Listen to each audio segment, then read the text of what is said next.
I think slavery would have persisted into the 20th century. I mean, Germany found plenty of use for slaves in the 1930s. Soviet Russia found use for slaves in the gulags. Mao found use for slaves in the 1960s and 1970s. Belgium was running a slave empire in Africa well into the 20th century. So, Lincoln as a politician, you go into that. Now, politics to me is human nature. yes. It's just within us. And to know, a politician has to know human nature to stay in that realm. And Lincoln seemed to be that. You mentioned how he didn't risk gaffes in public utterances. He kept those short. He had patience. He did not keep grudges. Some of the things that he had in the essence of his knowledge of human behavior in the political sphere. He used that, and you mentioned it, more than mentioned it, bring it out fully in a couple of instances in the book, especially in August, a lousy month that everyone was having, and the cabinet problem. And he used it certainly in the Chase-Seward problem of August in the cabinet, and resignation or no, and over McClellan as well, keeping him at bay politically when he was, or others around him were talking about that dictatorship you mentioned earlier. Right. The Lincoln-McClellan relationship is one of the most fascinating, but to most students of the war, baffling of them all. McClellan, so many elements of genius, but tinged with paranoia and ultimately, an unwillingness to take the kind of risks that a military commander has to take in combat. I am asked everywhere I go, why did it take him so long to fire McClellan? And the answer to that is a political question. In large part. Could it also be, I'm just going to ask this, could it also have been an organizational question? It Because you mentioned in the book, he felt that he needed him to organize the army, and could we have run without that? McClellan was a great organizer of armies.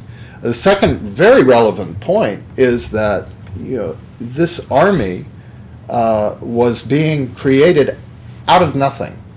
The United States Army in 1860 was 16,000 men and officers spread out in little garrisons across the country. There was not a general of combat-ready age, meaning under 60 years old in the United States, who had ever commanded more than a couple of hundred troops in battle.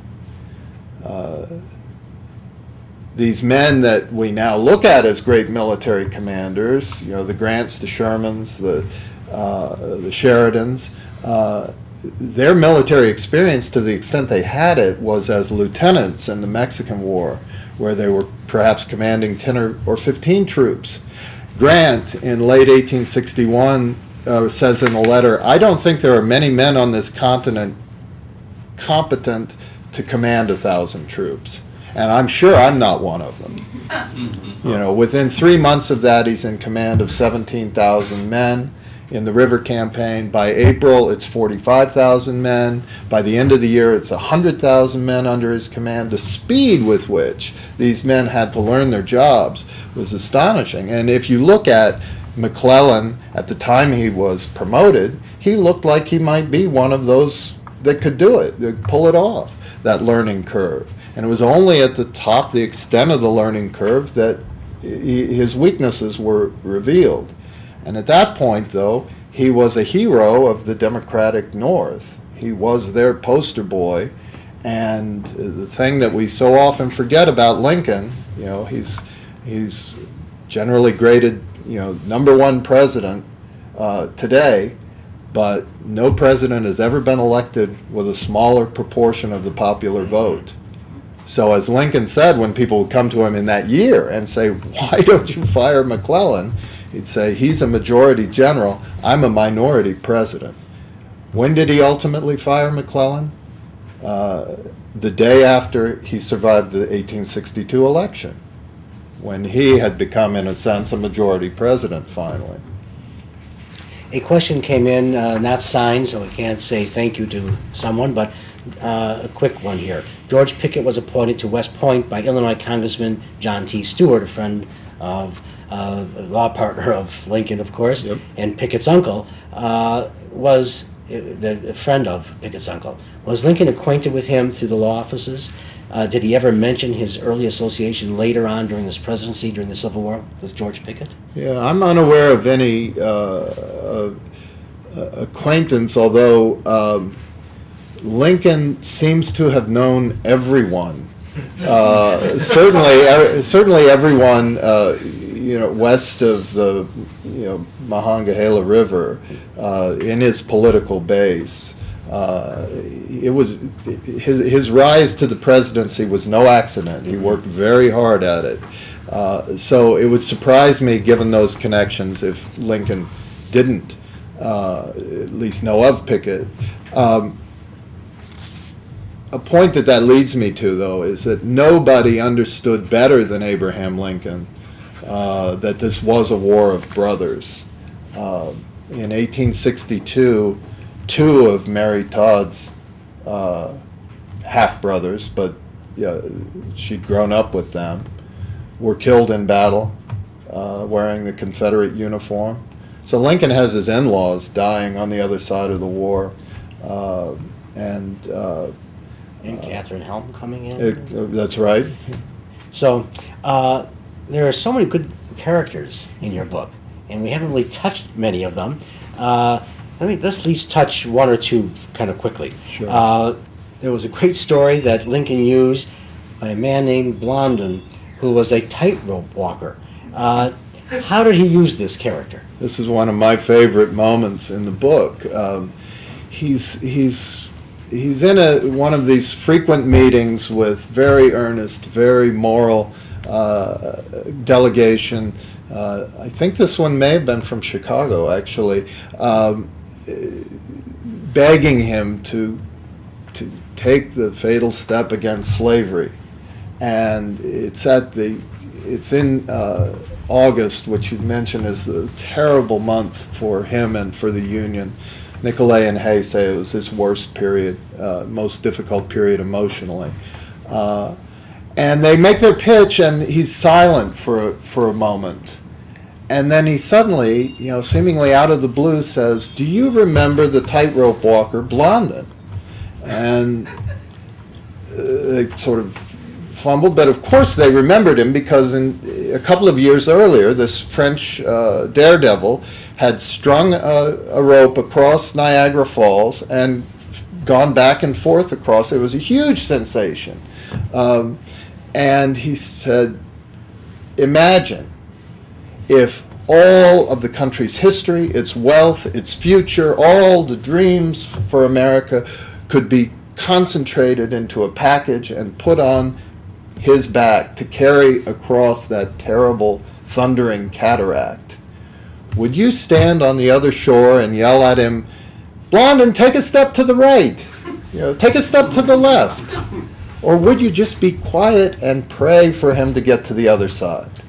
This is such a vivid, him pleading for people just to let him try to get across this tightrope he was walking. You go into some detail, actually, about Julia Ward Howe.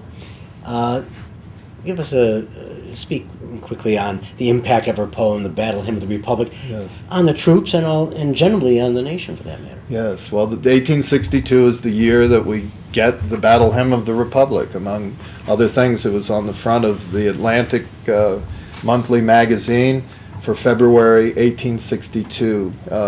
Mrs. Howe, with her husband, great abolitionist, had come down to visit the Massachusetts troops in the Army of the Potomac to see that they had what they needed.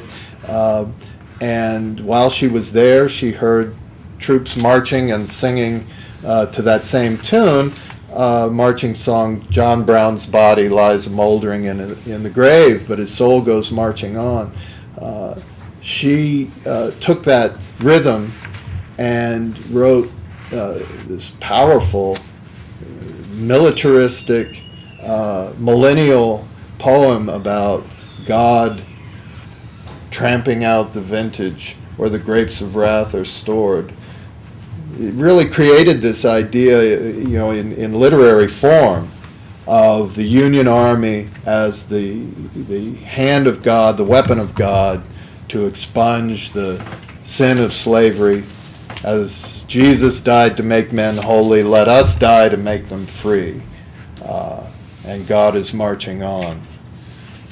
Powerful stuff. It gives you a sense of the intensity. These weren't just academic discussions going on in Lincoln's office. People had desperately powerful feelings. I'm going to put you to work a little bit, signing for us, while I thank some of those who have helped bring you in today. Greg in Akron, Ohio, Kent in Mokina, Illinois, Robert again in South Perth, Australia. We thank you, Robert. Stephen in Hebron, Nebraska, Doug in Nobleville, Indiana, William in Clifton, Virginia, Frank in Turner, Oregon, Garrett in Lancaster, California, Christopher in Fairlawn, Ohio, Archie in Minnesota, Eric in New York, Bob in Pepper Pike, Ohio, Tony in Gettysburg, Pennsylvania, Dan in Downers Grove, the Smith family in Florida, we thank you as always, Kevin in McKinney, Texas, James in Brown Deer, Wisconsin, Dan in Joplin, Missouri, Jerry in Clark Summit, Pennsylvania. Some of the people who have helped our publisher bring you in here today. While you're signing, I'm going to say that our upcoming virtual book signing next will be Friday, February 15th, when we have Tony Kushner, screenwriter for the Lincoln movie, and Harold Holzer, who is almost as well known as Abraham Lincoln himself, come in. And at 11:30 in Chicago at the Union League Club of Chicago, we'll have a luncheon presentation with a book signing. It's a $40 admittance, and this is the only public viewing you can have of the two of them. We have a lot of space, though. So it'll be $40 for admission for the luncheon plus the price of the book. And there'll be a limited non-member signing, so seating. If you want to come in and reserve a seat, you must do it through our website, virtualbooksigning.net, and we'll email you the details.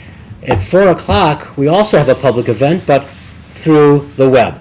And all of you can watch, again, through that venue at Virtual Book Signing here. And we'll have a closed set, so you'll have to come to the website.